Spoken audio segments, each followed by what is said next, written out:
So the QMX is hearing, you can hear Morse code 14045.5. And some of you guys may be able to barely hear that, but we're out here for the transmit test. And again, I apologize about the receive audio, but let's see if this thing can send.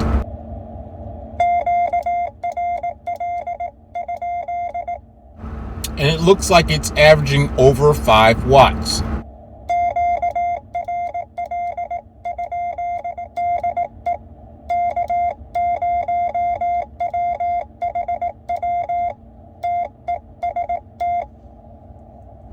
So the kit is assembled, it can hear, it can receive, and it can transmit.